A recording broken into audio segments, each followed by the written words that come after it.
Erik Ten Hag says extending his contract at Manchester United will not be straightforward. So Jim Ratcliffe and Ineos have decided to stick with him after the FA Cup final win, and they're looking to offer him a new deal. Former Manchester United winger Ashley Young told us yesterday the club have made a real mess of the situation.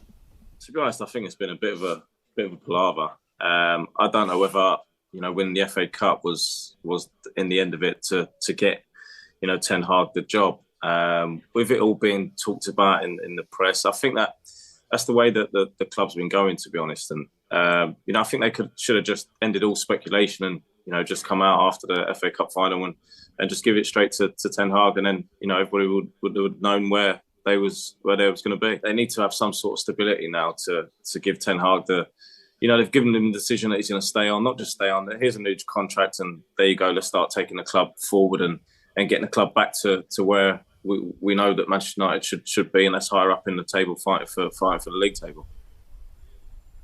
Alan, let's put you in Erik Ten Hag's shoes. How would you feel if the club had treated you like Manchester United seemingly have treated him?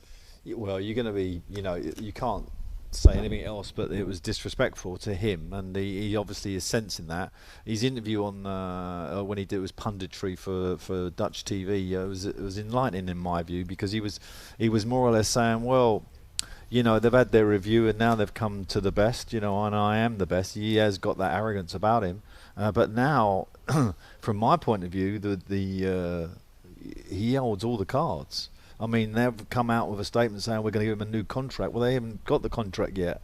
So if I was Ten Hag, I'll be like, I'll make you pay for that. Yeah, and you would. Why wouldn't you? Speaking to other managers, they actually come out and said more or less that they spoke to Tuchel, etc., etc.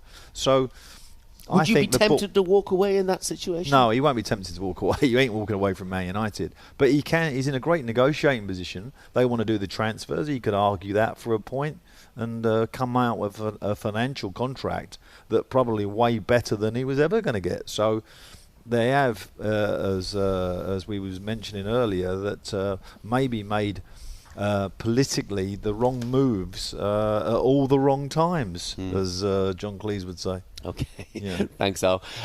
More on all the day's biggest stories on our website, talksport.com. talkSPORT Breakfast, waking you up Monday to Friday morning from 6 a.m. on AM, on DAB, via the talkSPORT app and on your smart speaker. talkSPORT.